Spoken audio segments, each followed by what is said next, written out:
What is going on, guys? Welcome back to another episode of the Mets Central Podcast, episode 62, as we are going to recap the Mets taking care of business, sweeping the Colorado Rockies. Hallelujah, because if the Rockies left this series with 10 wins, I would have got secondhand embarrassment being a Mets fan, helping the Rockies get double-digit wins, but thankfully that did not end up being the case as the Mets get the job done. Definitely a lot to take away here. The offense, once again, a little consistently inconsistent, I would describe it as. Some good, some bad on that front. The pitching, lights out as it's been all season long. We got a lot to get into. Before we jump into everything, I ask that you please leave a like on your way into the show. If you're watching on replay, whatever it may be, subscribe if you guys are new to the channel, especially if you're Met fans, and turn on your post notifications so you know when we upload or go live here on Met Central. We go live after every series, after every single game. You get the coverage right here first. And yeah, we'll get to your comments as well throughout the live stream. Just, don't be a dick about your comments not getting answered right away. We're trying to get through everything as much as we could throughout the episode. We'll pull it up either later on if it's off topic. If it's on topic, we'll pull it up. But Matt, how we feeling after the Mets, like I said, take care of business, sweeping the Rockies, which is the bare minimum, but at least they did it. And thankfully, we could say they went 5-1 against the Rockies and the White Sox, because I said going into it, 5-1 at worst. And if it's anything less, I'll be very pissed off. They took care of business. It's as simple as that. The Rockies are an inferior team. The Mets are supposed to be a World Series contender, which we all hope that they are. And this is what a World Series contender should do to an inferior team. They went in there, they swept them. Now, look, I mean, the offense did look a bit better. I would say that I would have liked them to maybe score a bit more runs because the second game of the series they had a little bit more of a coming out part in terms of the offense. They won 8-2. They won by 6 runs, which is something I like to see because that's something that we've been talking about on this podcast. We would like to see them start crushing teams, like start winning some of these games like by 5 runs or by 6 runs. And obviously with the first game it was kind of close. They only won by 2 runs, and then today same thing. They only won by 2 runs, but overall, I think the offense was a bit better. I did like to see that the long ball and the home run was much more of a factor in the series. Overall, the Mets hit 9 home runs in the series, 3 in the first, 3 in the second, and then 3 today. And then also you like to see that some of your big guys are starting to step up. Now, listen, I understand it's the Rockies, but some of our star guys haven't exactly performed up to their standards for the last couple of weeks. We've talked about it where Lindor's been slumping a little bit. Soto hasn't yet fully clicked yet. Pete's kind of been a little bit worse since the start of the year, but thankfully today, and this was the first time it happened, and hopefully it happens a lot more this year and hopefully in the future to come. But this was the first game where Francisco Lindor, Juan Soto, and Pete Alonso all homered together in the same game. So they stepped up big. They meshed and they contributed to all the runs today. And also you had Lindor, coming up big in the first game of the series. He hit 2 home runs. Brandon Nimmo, who we'll talk about how he's looked much better in the 2 hole. He hit a home run. He hit a home run in yesterday's game. Soto also as well hit a home run in yesterday's game. So 2 home runs in this series, which is very good to see. McNeil then chipped in with one in the second game yesterday, and then Marte in the first game as well. Overall, with the runners in scoring position, you'd still like them to see a bit better because they were only 3 for 13 with runners in scoring position. So that's something, you still want to see them be better at. And then 12 men left on base. So overall, I like that the long ball was much more of a factor. Like I said, still want to see much better conversion with runners in scoring position. And then overall, the pitching was solid. But like you said, when you play six straight games against the White Sox and the Rockies, you want to make sure that you win as many games as possible. And I would have liked 6-0. But it is what it is. They dropped the last game of that White Sox series, but thankfully and crucially, they swept the Rocks in this series. So 5-1, I'll take that. And now they head out west for a very crucial 4-game set against the LA Dodgers. Yeah, that's the thing that was definitely the most encouraging to me of all things, is that they were hitting home run to series, because every single time my biggest complaint, even when they're getting the runs and winning games, is just not enough of the long ball, not enough getting extra base hits. And I felt like at least in this series, they showed that a little bit more.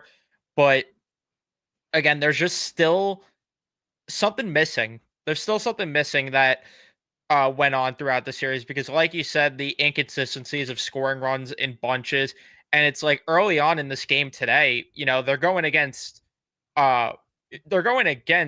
one of the worst pitchers in baseball, who went into the game with an 8 ERA, a whip higher than Kodai Senga's ERA.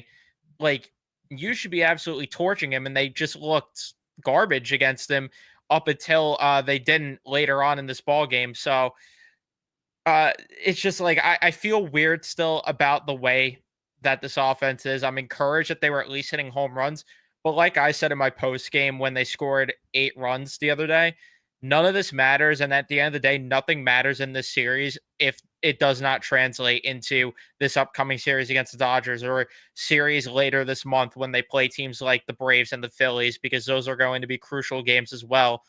None of it matters if you do not build on this and actually show that you could start hitting the long ball consistently. And then if you show that, that should, it should at least, but I hate to play F team, but it should formulate into starting to produce with runners in scoring position. If you're going to start hitting the ball hard, if you're going to start getting home runs, getting extra base hits, that should translate into better situational hitting because you'll get more comfortable at the plate naturally. So that's the only thing that I could hope on. But the thing is, it's like it's hard to sit here and wave the pom poms and parade them beating a team that is putting up a historically bad season that has now lost 22 consecutive series dating back to last season. And you have to go back to the 1800s to see the last team that lost 50 games as quickly as the Rockies have this year. So, again, to me, this is one of those series where they at least showed a little bit more of a pulse offensively, but it does not matter if you don't build on it at the end of the day. Yeah, it's all about building momentum and overall building consistency. And, same applies to we talk about the overall offense needing to be better. Same applies to the star players because, Francisco Lindor was nice to see him, have a series where he's coming up clutch with multiple big hits through and then 3 home runs. But, if he overall has a quiet series against the Dodgers, doesn't mean much because at the end of the day, it's the Rockies. You should be hitting well for the money that you're being paid against this not even subpar, just lower end pitching staff. And then same applies to Juan Soto. I love seeing that Juan Soto was hitting the ball a lot more in the air. Got a couple times on base, drawing walks. Got hit by a pitch today, which ultimately then set up and then led to the P3 run shot in the fourth inning. But they just got to build. It's like we were saying before. It's like you have to use this series as a springboard. Get confidence, get momentum against a bad pitching staff, and now coming up against the big test. Which I'm not yet sure what pitchers they're going to face against the Dodgers. I know Yamamoto's playing; he's pitching right now against the Yankees, so thankfully they're going to miss him again. So I Yeah, I have the wonder. pitching matchups lined up for later. Yeah, okay. So, yeah, we'll obviously see that. But yeah, it's got to carry over, to this Dodgers series because, like we've talked about it when, last week when they played the Dodgers in that 3-game set at City Field, we know the pitching's going to be good, but it's going to be difficult for them to hold off that amount of firepower that Dodgers lineup has. So that's why, our lineup has to match up power for power with their lineup. So, listen, hopefully, they came through today, the top three especially. Now, hopefully that carries over, into the series against the Dodgers. Yeah. So with that said, let's start to break down this series game by game and talk about everything that happened. So here in game number one, it was David Peterson versus Kyle Freeland in the bottom of the first inning. Tyrone Taylor or Francisco Lindor, rather. I read the second one first. Apologize there. Lindor though with a leadoff home run to make it 1-0. Alonso would double. Unfortunately, the Mets do not expand on their lead there. In the bottom of the second, Tyrone Taylor gets robbed of a home run slash potentially extra base hit by Jordan Beck out in left field. In the top of the third inning, Peterson loads the bases as Freeman and Beck get singles. Goodman walks. Lindor, though, gets a leaping grab on Estrada, which helps David Peterson get out of the inning. In the bottom of the third inning, Francisco Lindor would get a single, and Juan Soto drives him in with an RBI double to make it 2-0. In the bottom of the fourth, Marte with a solo shot, reset the clock, everyone, as he makes it 3-0. In the top of the sixth inning, with 2 outs, Estrada gets hit by a pitch. Doyle singles as Vientos makes a really poor play over at third base, not being able to make the grab. And then McMahon doubles to drive in a run to make it 3-1. Brazoban comes in and cleans up the mess, cleans the dirty work there. Um, but the top of the seventh inning, unfortunately, Braziban would allow his first run in a very long time, probably since April. Honestly, I'd have to fact check that one. Or actually, no, because he did against Boston, I believe, or after the Boston series, he allowed a run in extra innings against the Dodgers, rather. Sorry, but allows his first home run, I believe, since April then.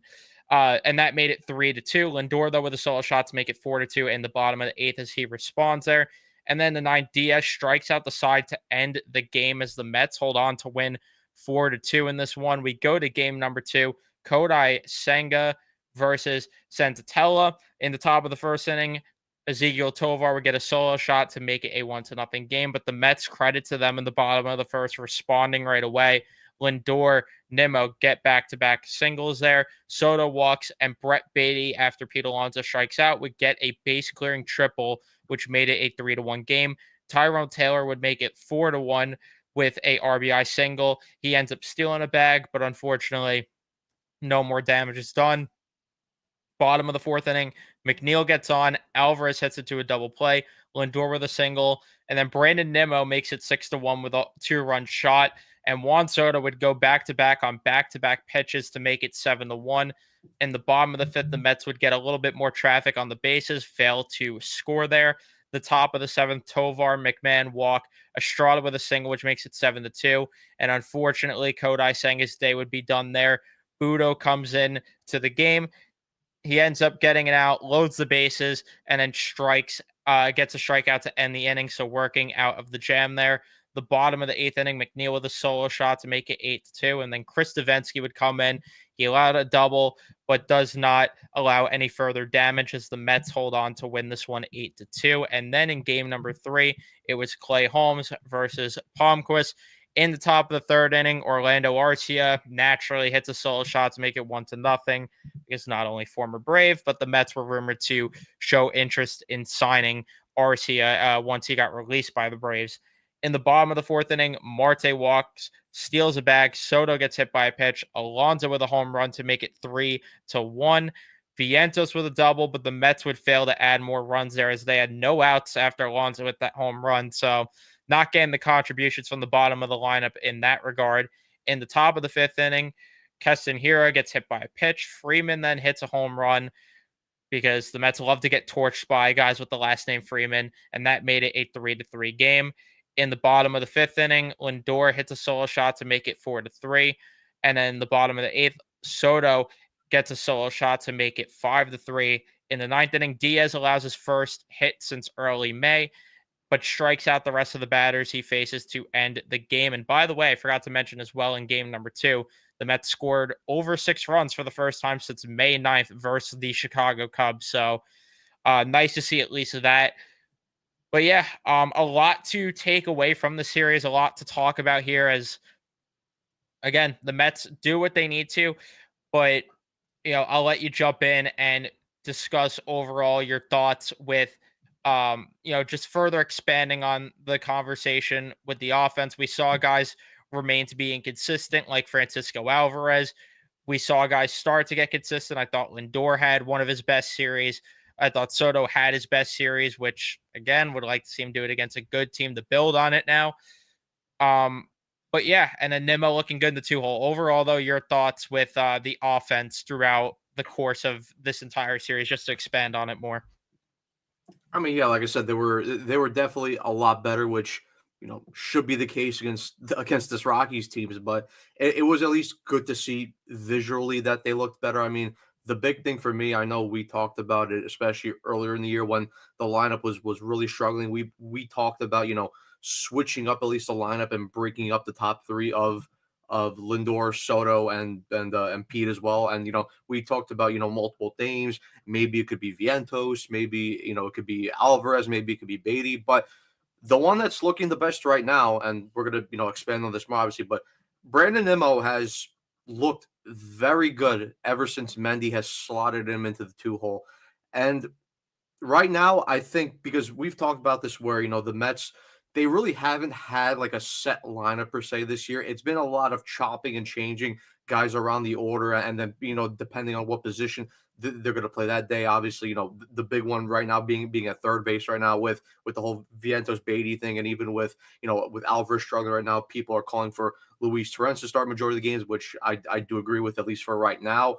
But Nimmo has looked a lot better, just in that two hole in general, and maybe it's just and I think part of it, it fits his play style a lot more, because we saw as they moved them down the order, he started to be a lot more power happy and a lot more trigger happy. And really, we've talked about it before, but like, when you look at Brandon Nimmo in the past, especially when he first came up, and you look at it, his years through like 2018 to 2022, where he was batting at the top of the order, that was really the best version of Brandon Nimmo that we saw, because that was a guy that was going up there. He was making the opposing pitchers work. He was fouling off a bunch of pitches. He was taking a lot of close pitches.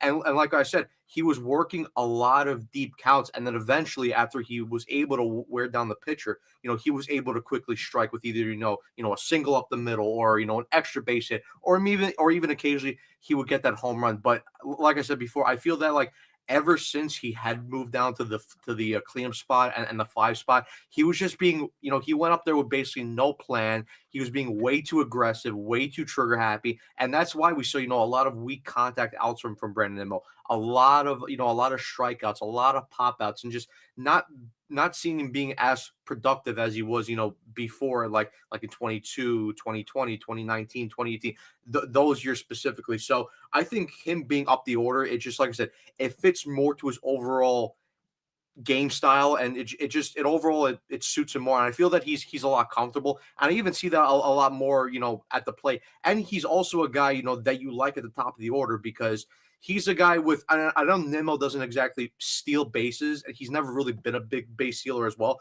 but he does have speed on the base path. So, when you have Lindor on the base pass, when you have, Nimmo on the base pass, and then when you have your big guns coming up of like, Pete Alonso and then Juan Soto, and they get those extra base hits in the gaps, you now have that extra speed that helps you drive in a couple more runs, instead of, you have, where you have Pete hitting ahead of Nimmo, and then Pete gets up, and if Nimmo tries to, hit a ball into the outfield, Pete might necessarily not score on a base hit from, from first base to home. So I think overall, it's just the lineup feels a lot better, and overall for Nimmo, he looks and feels a lot more comfortable in that two hole.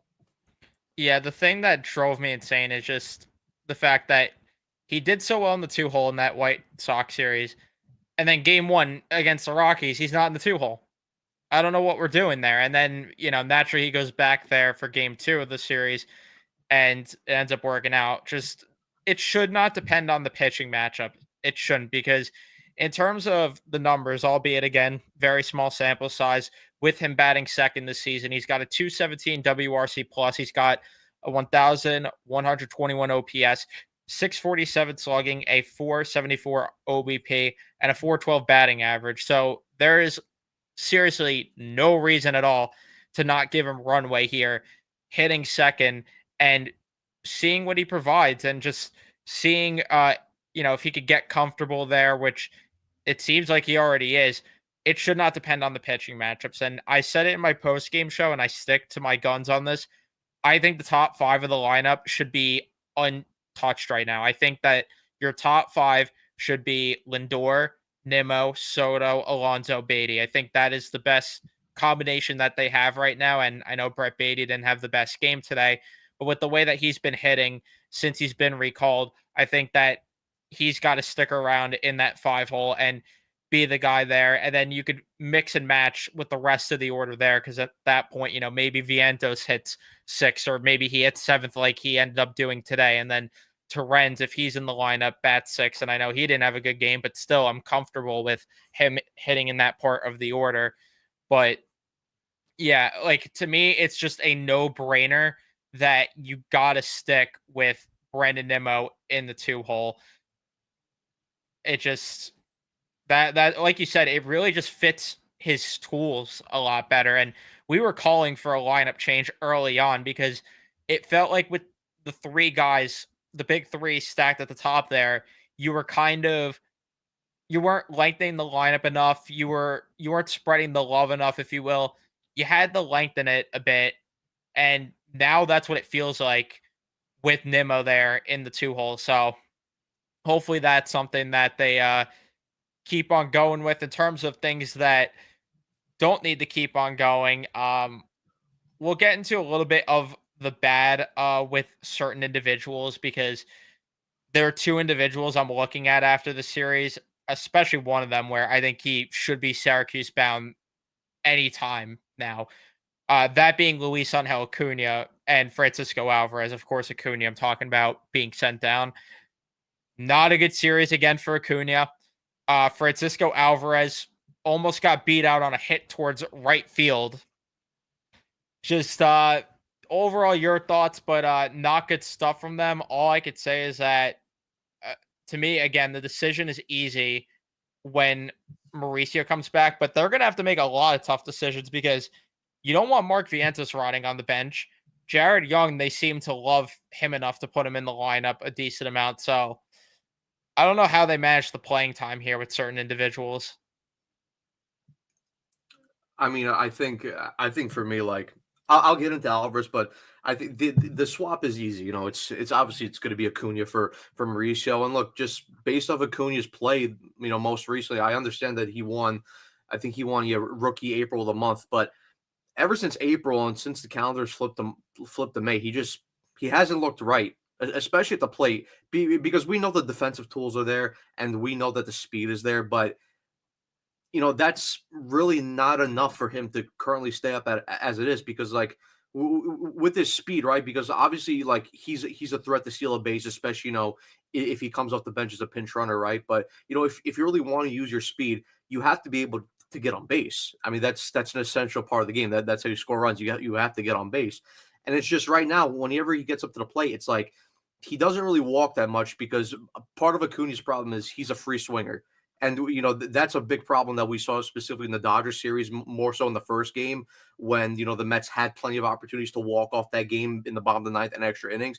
And you just saw like anytime Acuna got into a good hitters count, he would overly try to swing out of his shoes to become a power hitter, which he really isn't. He's a contact hitter. He should be playing to his strengths per se. And it's just he's not looking good. And with the way that Mauricio is playing right now, because I mean, currently at AAA, he's batting 515 with a 564 on base, with a 564 on base, 818 slugging, and a 1300, almost 1400 OPS. He's destroying the ball in AAA, and he's doing everything that I wish that Mark Vientos was doing last year. He's basically doing it right now, and I hope that he doesn't come up here and Eric Chavez just starts telling him, to start hitting the ball opposite field and putting the ball on the ground because Mauricio's strength is his power. I want to see him. I want to see him, up here because he's going to add extra power and just that extra oomph that this lineup desperately needs, especially in the bottom of the order, and then especially when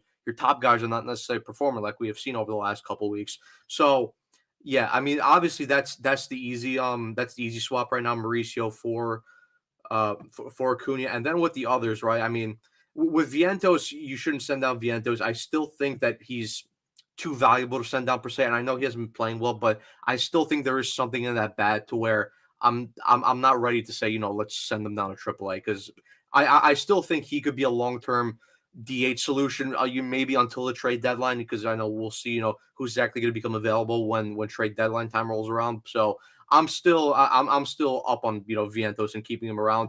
I've listen. I get that they like Jared Young and he's been okay. But at the end of the day, I think Jared Young's nothing more than a AAA bat who's just currently filling in time right now. So to me, I think it's easy. You send down Acuna, you send down Jared Young, or unless maybe Jared Young doesn't have any options, and then you have to DFA him, and then hopefully he ends up clearing waivers and then going back to AAA. So we'll see what happens with that. Like I said, I think the decision is obvious, and then with Alvarez, right? It's frustrating. It is because the defense is there. We all know that Francisco Alvarez is a fine defensive catcher, but the bat is just dead right now. Like there is absolutely nothing in that bat to say that he looks like a major league caliber player whenever he comes up to the plate. And listen, I still think part of it is that I still think coaching is the major issue because they're telling him to be something that he's not. And listen, I get that the player still has to take accountability because overall Alvarez is just he just doesn't look comfortable at all at the plate.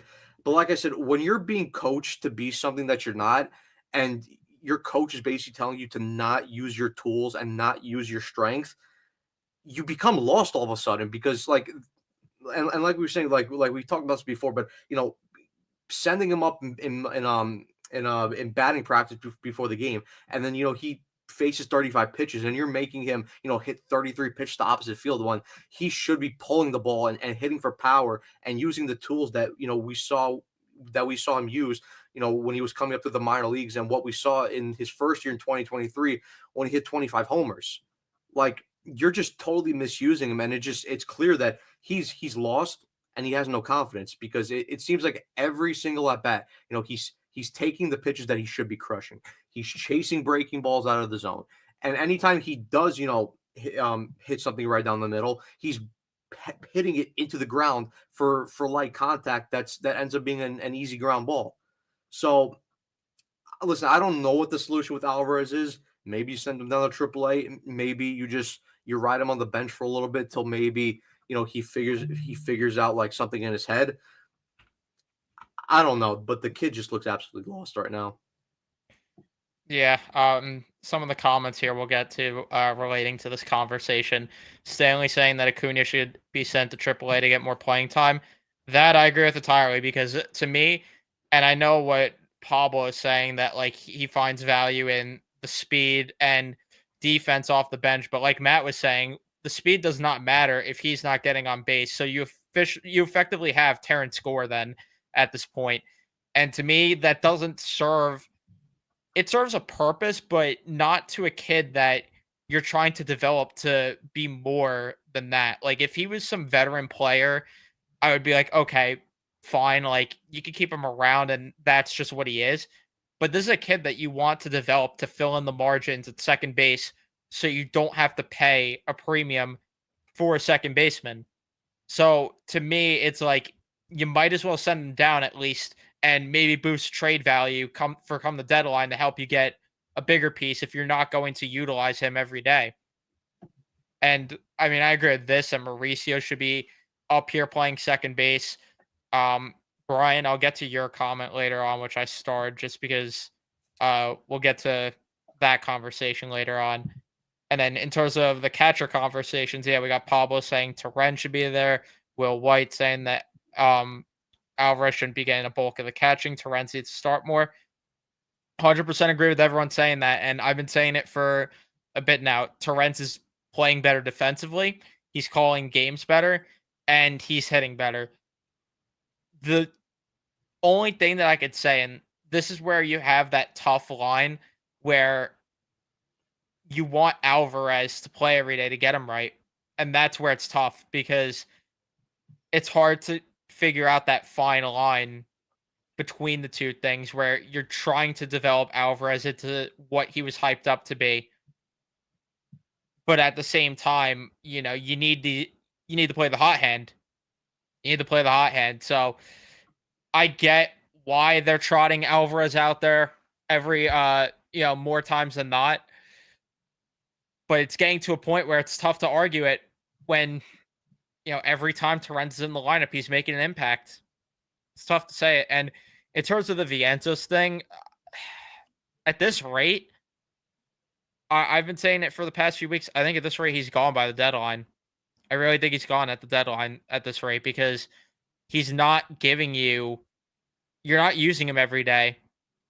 Then what's the purpose on the roster when you still have other young guys in the farm that could fill the void that Vientos brings? And honestly, I mean, I don't think you're missing much right now from Vientos because he's got a hole in his swing. He is just missing on everything, even fastballs, which he was crushing. He was crushing every fastball he got last year. Now he's either watching them go by or missing them. And he doesn't give you anything defensively. To me, I honestly, and maybe I'm crazy and delusional for this, but there has been talks with Boston if they cool off a guy like Alex Bregman on the move. We heard the Mets potentially targeting Bregman in the offseason. I could see a world where because he's probably going to opt out of the deal after this year, and even if he does opt in, it's not like it's a horrendous deal to deal with for the next 2 years. That's something I could see the Mets exploring come the trade deadline if they end up going that route because you're not getting anything from Vientos, and I know then you're left with what you do with Beatty, but maybe you move him back over the second base or something, and then Mauricio, if he's performing well up in the majors, maybe that's your DH solution, and you're kind of filling a bunch of voids in one shot there. But that's obviously early to have those conversations. All I know is that you have too many young players here that need to get playing time, and to me, it's like maybe you just move a few of these guys at the deadline to help you bolster your roster for the now because you still have a plethora of infield prospects on the rise that haven't arrived. I mean, Mauricio's rehabbing, like we talked about. You have Jet Williams down there. I'm not sure how he's been performing, but you have a lot of these guys have similar tools. I don't know. The thing with Vientos is it's scary that I'm not seeing anything that's showing me he's going to break out of this anytime soon. I mean, one of these younger kids are going to have to get moved eventually. They will because there's not enough playing time and there's not enough positions to fully accommodate everyone. And even when I was doing the post game today, someone in the comments was saying, trade Brett Beatty right now just because his value is high. But which is crazy to say because if you compared us to what we were talking about, how we were talking about Beatty at the start of the year, we were basically wanting him off the team and out of the franchise. But for right now, as it stands, you can't trade Brett Beatty. He's the only solid, reliable third baseman this team currently has up on the roster right now with the glove. And I understand that the bat could easily dip down. So, That's what and I listen, worry about. I'm not saying that you can't trade Beatty at all. I'm just saying at least for right now. Obviously, when the trade deadline comes in 2 months, we'll see what happens because could realistically happen. But as of for right now, you have to ride the hot hand at third base right now, and that is Brett Beatty overall with the glove and overall still with the bat. I mean, you look at the second game of the series, right? The Mets have bases loaded in the first inning after Lindor with a single, Nimmo with a single, Soto draws a walk. Pete Alonso ends up striking out. You're like, oh, here we go again. The Mets are about to waste another huge runners in score position moment, and then boom, Brett Beatty comes through with a huge, three bases clearing triple to give the Mets a 3-run lead. So for now, I would say, you just don't trade Beatty, just ride the hot hand. And then, like I said, when we get to the trade deadline, we'll see. And then with the Vientos point, it's like, listen, I'm not against trading Vientos as long as it's for the right package per se, because I still think there's value in him, and I just don't want to throw him away for nothing per se. It has to be the right move specific for the right specific player. So obviously, look, we'll see what happens. Like I said, there's still 2 months until the trade deadline, so a lot of things could happen. I mean, a lot of things could happen within 2 weeks. So we'll see.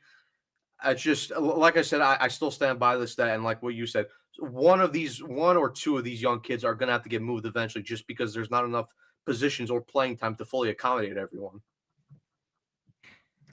The I gotta push back on the Beatty thing, and I know you're not saying to move him now, but it's like the thing that scares me so much is that there's a lot of things that like scream what we saw from Vientos last year with Beatty, where it's like there still is a lot of swing and miss inconsistencies that could cause his game to regress because like Will White saying here, as far as Vientos goes, he's back to square one, a young player with no position. He's regressed offensively and defensively, and this was something that was brought up throughout the baseball community with Mark Vientos. And, as Met fans, we wanted to ignore it and play pretend and say that wasn't real.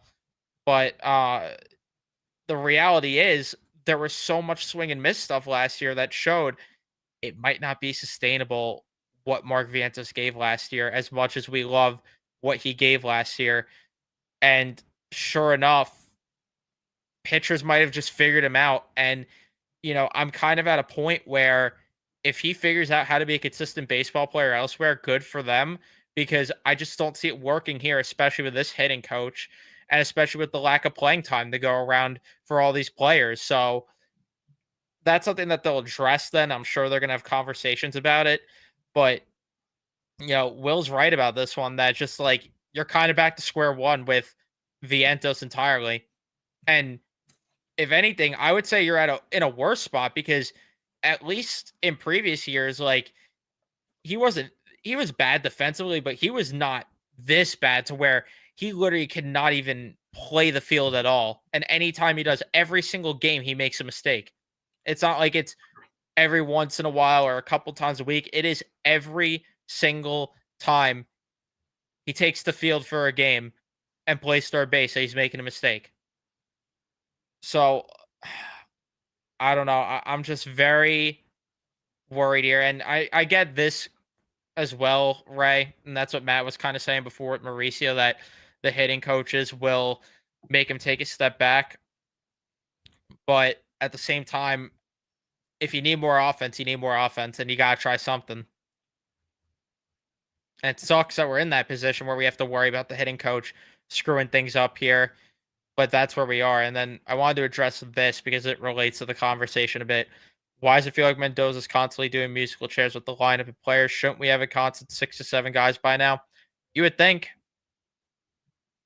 You would think by June we would, but hopefully at least the top five is figured out. That's what I hope. At least the top five. Leave that alone and let that be what's figured out. I don't mind shuffling the bottom of the lineup, but Yeah, yeah, at least have a consistent top 4 to top 5 because obviously, yeah, Beatty is still the judgment is still out for Beatty as an overall long-term piece. But I mean, again, like I was saying about Beatty, it's not that about I wouldn't trade him. I just said in the short term for now.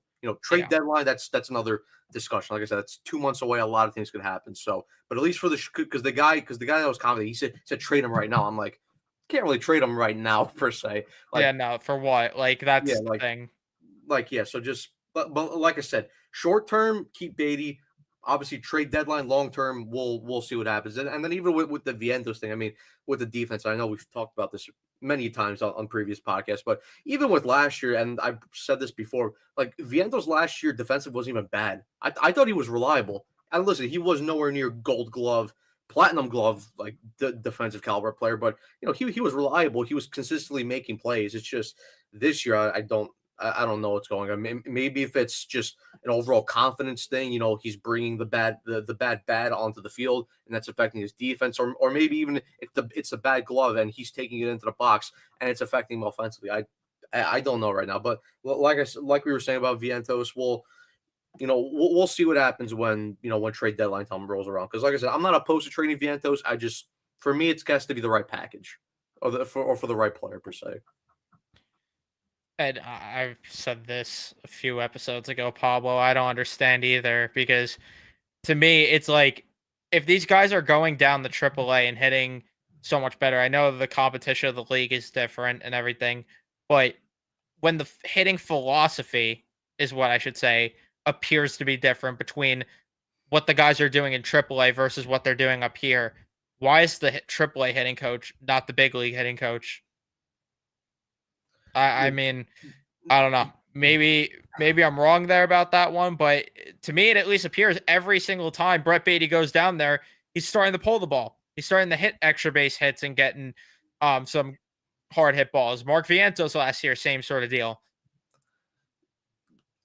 This is something that, and I don't know why it's not the case here because we always talk about with smarter organizations, and this is something that we talk about in hockey per se, where you want the AHL team per se to have just about the same identity as the NHL identity. So when your younger players eventually do take the jump to the next level, they feel comfortable because the environments feel very similar. Obviously, you're playing a bit against better competition, but feel wise and how you go about things and how you play, those things are all very similar. So you could just take the next step and you're in a comfortable spot.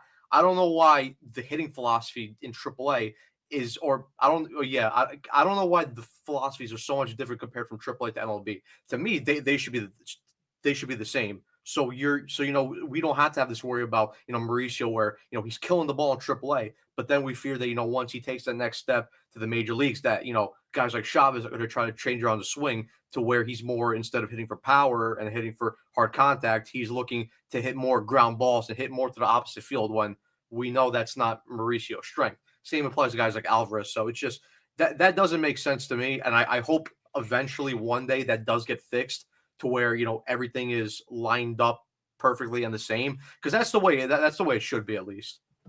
Yeah, I mean, it's clear that it's that way with the Braves. I mean, the Braves call guys up from Double A. They call guys up from Double A, and then they come to the major leagues and they're hitting the same as they do in Double A. But here, it's like they're going from raking down in Triple A to looking like they don't even know how to play the sport of baseball when they get make the jump to the majors. And the competition's different, but it shouldn't be that much drastic because a lot of the guys down in Triple A are veteran MLB players or top end prospects. So you're still facing relatively good competition. It's not like it's Double A where it's a lot of just rookies and low high A ball where it's just a lot of rookies. Why is it that there is that drastic of a jump with these guys between the two? Because we don't see it on the pitching side. The pitching side, I No. feel like anytime they call someone up from AAA, it's like no big problem there at all. But when it's the other way around with the hitting, I just can't understand what it is that. I mean, we know what it is, but at the same time, I can't understand why it is that way and why they don't want to change the problem when it's a glaring issue. It's just ridiculous. It's really ridiculous. But we haven't talked a lot about the pitching, speaking of which, because the Mets did get some good pitching, which they should against this type of lineup. But the biggest takeaway, I actually have two really big takeaways that I would say. One, I'm very happy to see every starter give give some length throughout their starts. Of David Peterson, though, I would have liked for him to go 6, but you got some decent length from the starters. And the thing that I'm very happy about, by the way, is that Max Kranick did not get used once in this series, which Yeah. I think he needs that kind of rest to let him rejuvenate a bit and let him get back to the form that we saw in April, which now that the calendar flipped to June, hopefully they're going to get that. But A couple guys didn't get used. I'm pretty sure Stanek didn't get used either this entire Stanek series. didn't get used, but that's also kind of been like I feel like Yeah, Stanek but has been used a lot. Honestly, Castillo didn't get used at all in this series. I feel like I'm forgetting a name, but yeah, I mean, they got some good rest for a lot of guys in the bullpen for a big series coming up. You saw some guys give length from the rotation. You saw some guys from the bullpen kind of rebound a little bit. I thought Budo looked a little bit better in his outing, which you should against the Rockies, but it was encouraging to see him look at least a bit better with his command in that outing. But yeah, overall, your thoughts with the pitching? yeah, I thought the pitching was overall solid and like it should be because you're facing one of the worst offenses in baseball, and an offense that the funny thing about the Rockies is like, and this especially was very noticeable in today's game, like they don't work counts at all. They swing very early in the counts. And I mean, that's why today's game it only went about 2 hours and 13 minutes. So it was a very quick game overall because this Rockies team, like, they like to make contact, especially early in the count. They just don't make good contact. That's why they don't put up a ton of runs, even at home in Coors Field, where the balls usually fly. Like they're horrible, especially hitting in Coors Field this year. But yeah, Peterson, I thought he was solid. Definitely did get a little bit of trouble earlier in the game, especially in the third inning where he loaded up the bases. But thankfully, as he lives up to his name as results man, he ended up getting some help from Lindor in a line out, which got him out of the jam. Overall, he gave you some decent length. I would have liked him, like you said, to go the full 6. 5 and this usually it happens a lot of times with Met pitchers this year. I don't know why, but for the most part, and this was not the case with the second and third game, but for the most part, it always feels like Mets pitchers are just not allowed to go the full 6. Like they'll get they'll get the first 2 outs in the 6 innings easily, but then they'll just get into trouble for some reason to get that final out. It just doesn't make sense. But listen, it is what it is. Peterson, like I said, I thought he was fine. 5 2/3, 1 walk, which was nice. Only give up that 1 run, 5 Ks. So decent amount of swing and miss stuff. So, And like I said, I thought overall he was solid. Then you move over to Sanga's game again. I thought Sanga pitched very well. Obviously he gave up the home run in the first inning, but other than that, he went out there. He was throwing strikes. He was getting a lot of swings and miss stuff on his pitches. I mean, the forkball again, 13 swings, 7 whiffs. His four seamer was solid, 10 swings, 1 whiffs. Threw that for 62% in the zone. Slider as well. I thought his cutter was fine as well. So and that was getting a lot of velo on the fastball as well, which is something I like to see. And then also the fact he went out there, gave you 6 1/3 innings, got into a little bit of trouble in the seventh inning. Obviously, he gave up his second run in that inning, so would have been nice for him to go the full seven. But you take six and a third out of Kodai Senga, and then you get to Clay Holmes, who made the start today, and it was an interesting start for Clay Holmes because overall, when you look at the baseline, like he gives up 3 runs on 2 home runs, which to the Rockies, it's not a great look per se. But overall, like he was throwing strikes for the most part. He was getting a lot of light contact, and really, like I said before, he was moving quickly throughout the game. I mean, he got through 7 full innings, and he only threw 85 pitches, so he could have potentially even went and started the eighth inning. But they had Reed Garrett available, and they had Diaz, so it's like, okay, we'll save Holmes a little bit, and let's use these guys just to get through the game because we've seen it a couple times with Clay Holmes where the later he gets into his starts he gets a little tired per se, and he starts hanging pitches per se, and the location isn't great. But really the 2 home runs that he made, he just made 2 bad pitches. Obviously the first one, it was a sinker over the plate, and then the 2-run shot in the top of the fifth inning, he just threw a hanging slider over the heart of the plate. And also it was a little bit windy at City Field today, so the wind definitely did help those balls get carried out a little bit into right field. So well, yeah, I mean, listen, it is what it is. Like I said, I love the fact that Holmes went 7 innings. This was actually the first time in his career where he did go a complete 7 full innings, which is something that I like to see. The only thing about Holmes is because he only had 3 strikeouts and he really didn't get a tons of swings and miss on his stuff.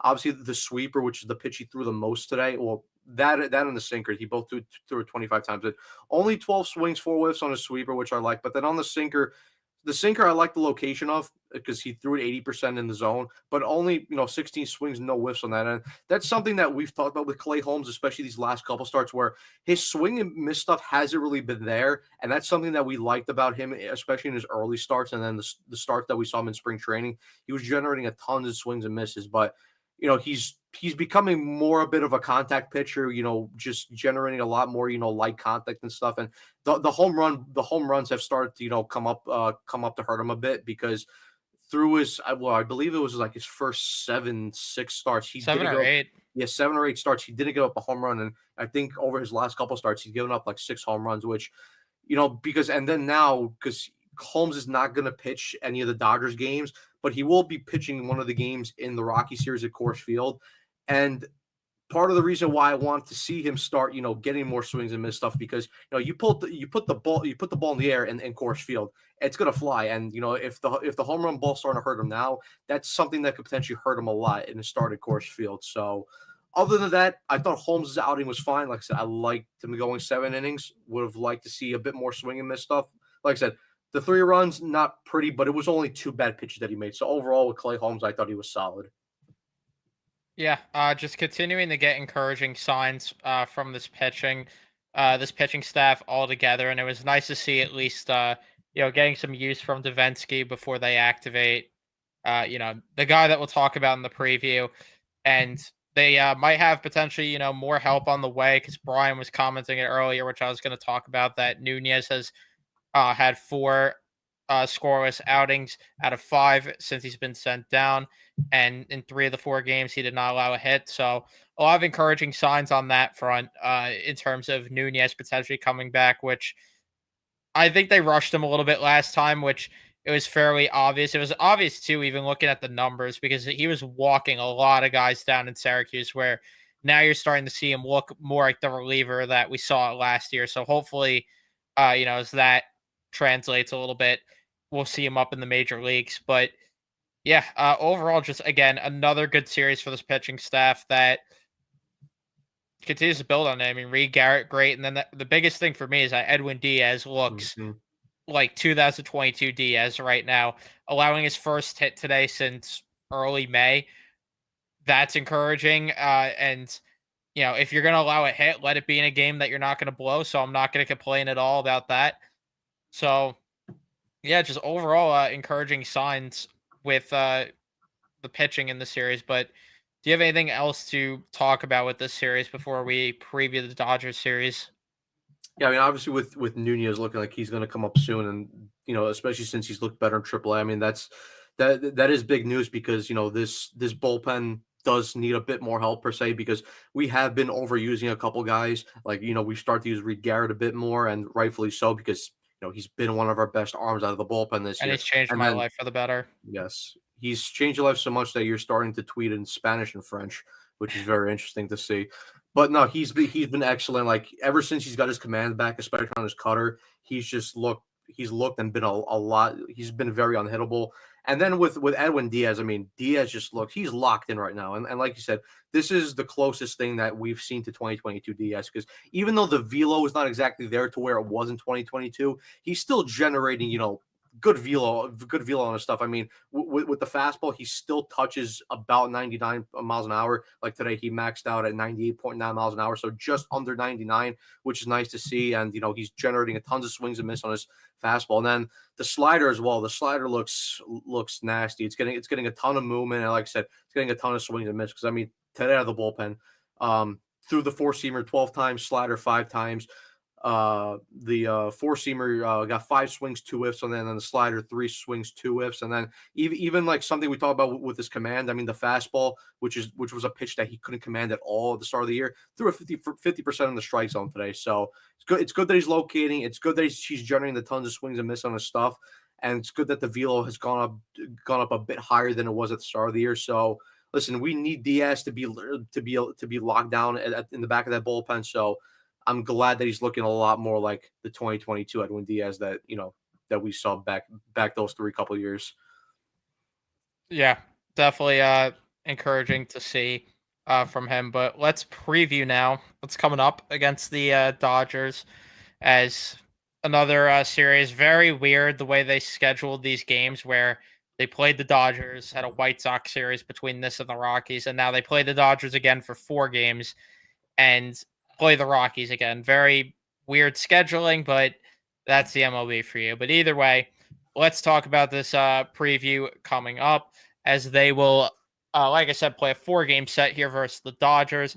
In game number 1, it's Dustin May, which thank goodness they avoided him in May because that would have been all right. I'll shut up now. And then everyone, he's no longer a figment of our imagination. Paul Blackburn is back until he gets a mosquito bite and ends up on the IL.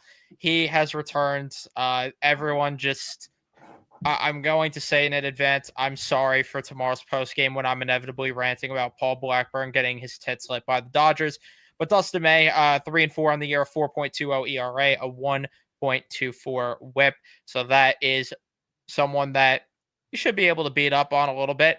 Game 2, you have Clayton Kershaw in the big 2025, who they did see for a bit until that game ended ended up going into the rain delay, going against Tyler McGill. So you got a mini ace off here.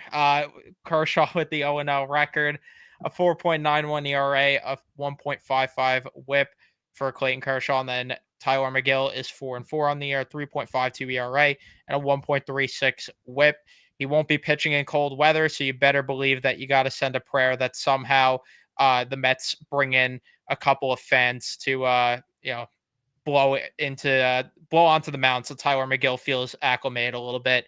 Game number 3, you got Tony Gonsolin versus Griffin Canning. Griffin Canning getting another chance to face the Dodgers, which again had to get pulled during the rain delay, but he is 5-2 on the year with a 3.23 ERA, a 1.40 WHIP, and then Tony Gonsolin 3-1, 5.23 ERA, and a 1.45 WHIP. Formerly regarded as potentially a great pitcher for the Dodgers, but has not been that way due to a lot of injuries. So another guy that you should be able to beat up a little bit on. And then they have not announced a pitcher for game number 4 as of right now, unless I missed something on Twitter. But outside of that, you have David Peterson results, man.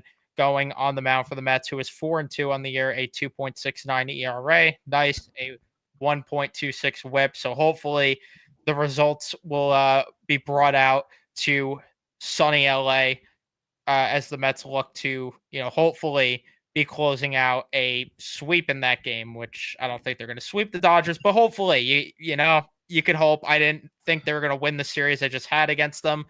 So you never know. You don't know what could happen in these things. And like Brian is saying, thank goodness they miss Yamamoto. Blackburn will be on the IL. Getting sunburn in LA, that's probably correct as well. And yeah, maybe June McGill will be better than May McGill. So there's always hope there. But yeah, my prediction on this one, I'm going to be boring. I'm going to piss people off. I'm going to say they split this series. I think that they win the last two games, lose the first two games.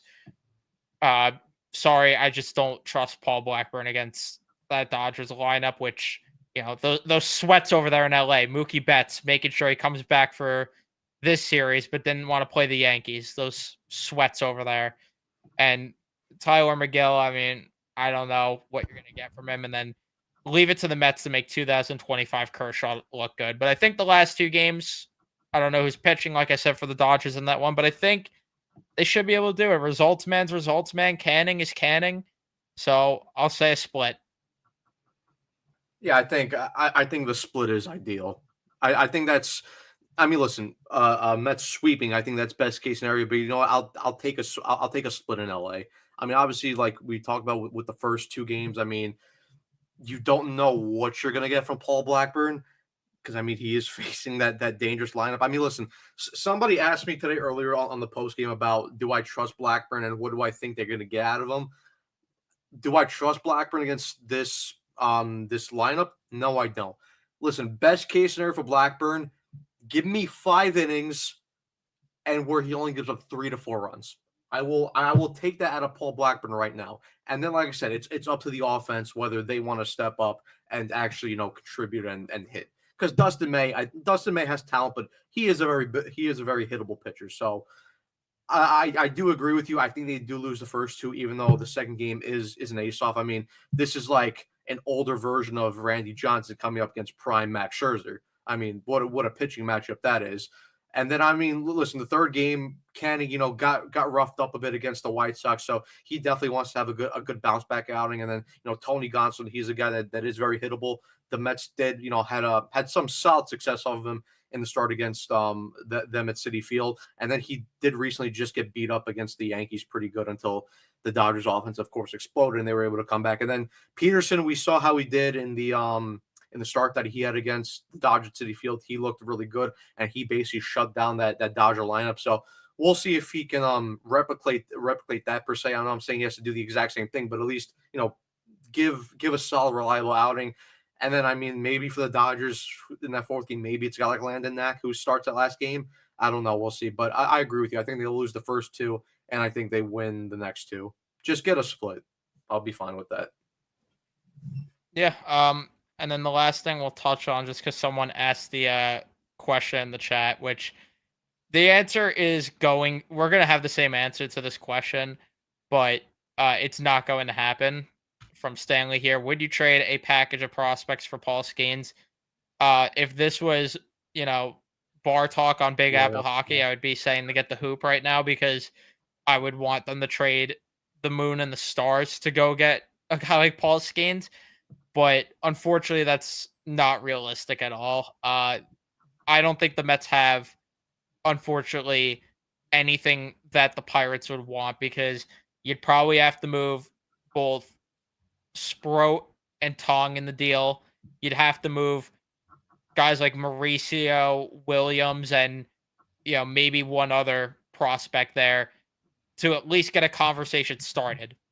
I don't think they have anything that the Pirates would want to get it done. Would I complain if it happened? Oh, absolutely not. But I just unfortunately that's not going to happen. Yeah, Starling Marte for Paul Skeens, please. A reunion in Pittsburgh Hey, is listen, what they need. Marte played in Pittsburgh. That's what I'm saying. They got to get the reunion. Let Unk go out in his old Unk, stomping grounds. Unk can meet up with Unk over there because Andrew McCutcheon's already there, so they can meet up and have a reunion. Yeah, family reunion at the cookout there for the two of them.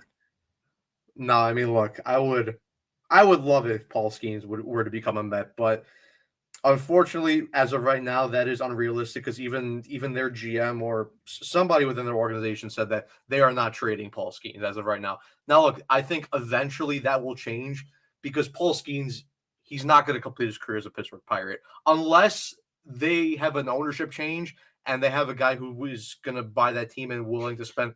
Oh, that trade I would do right away. You don't even have. I will drive Eric Chavez to Pittsburgh myself. But You'll have to no, sell me listen. on that one. I don't know.